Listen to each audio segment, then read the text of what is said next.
Assalamualaikum and very good evening.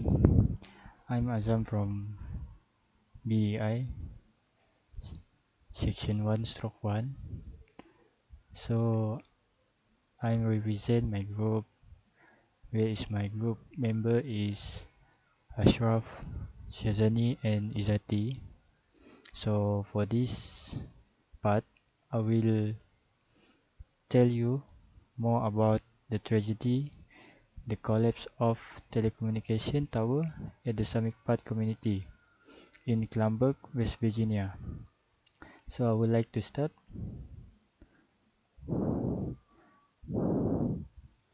with introduction.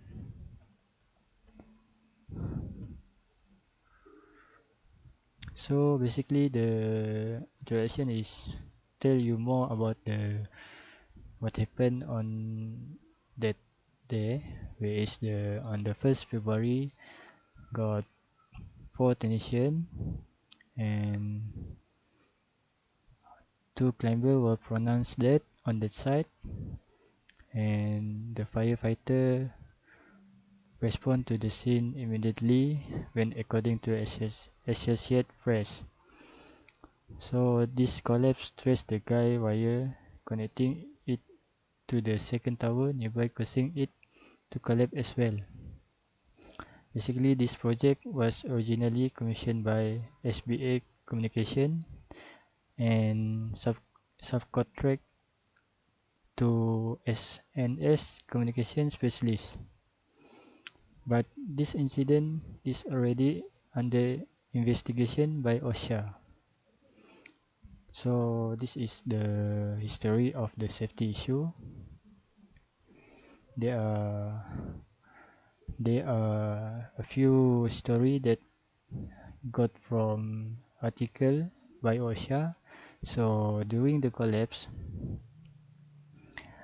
there are a few diagonal were identified at the workstation. As you can see the picture over there, the pipe diagonal and steel angle diagonal.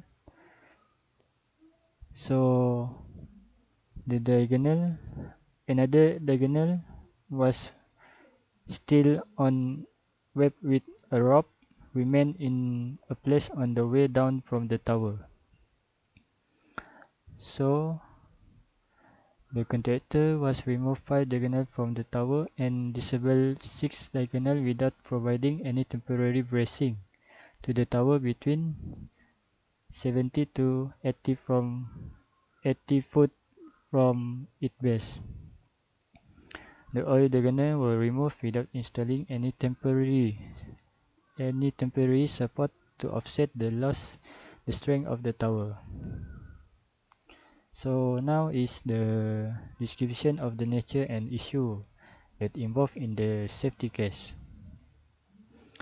So the nature and issue, the first is no temporary support. No temporary support, where is the employee start to remove the existing diagonal from the tower leg approximately 70 foot from the ground and progress upward.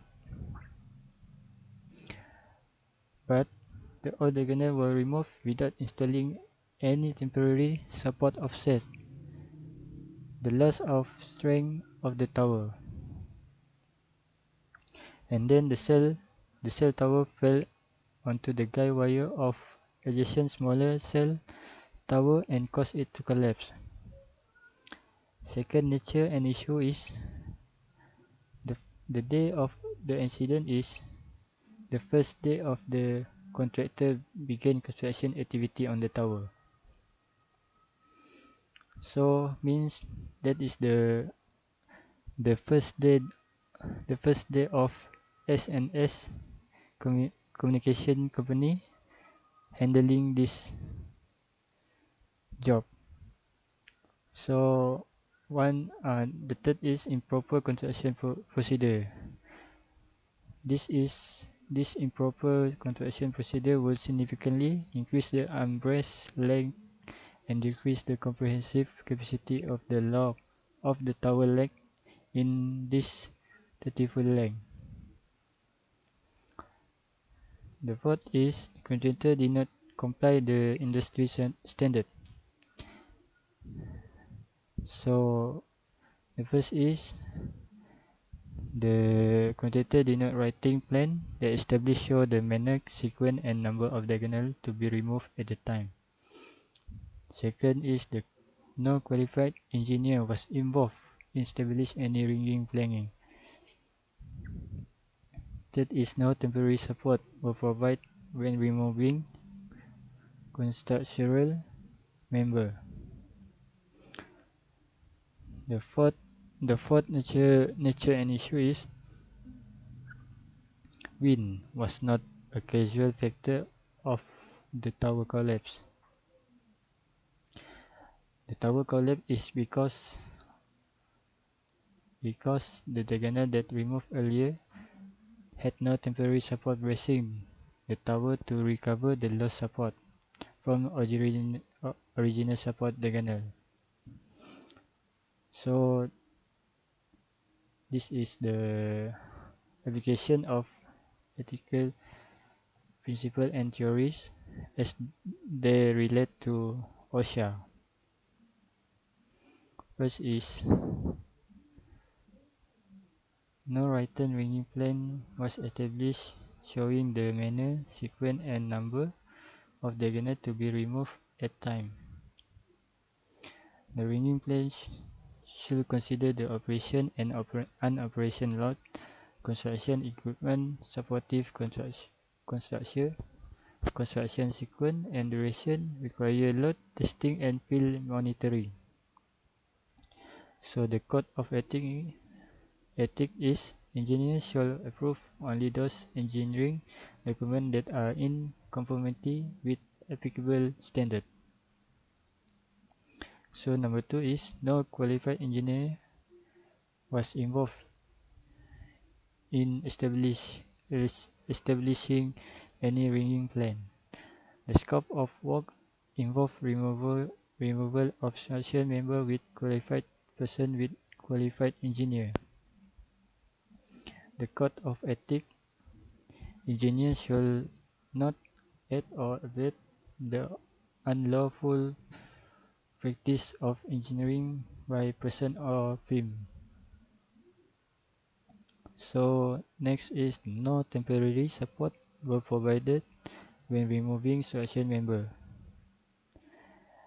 Temporary member capable to supporting the loading condition and should provide when removing of a structural member such as diagonal, horizontal and vertical member.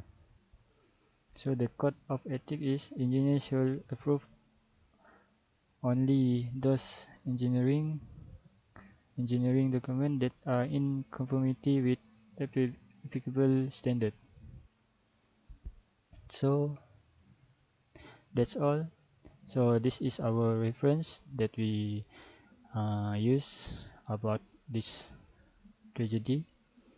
So basically we more use the article from OSHA, where is that already investigating by OSHA. So a lot information that we get from there. Thank you. Assalamualaikum.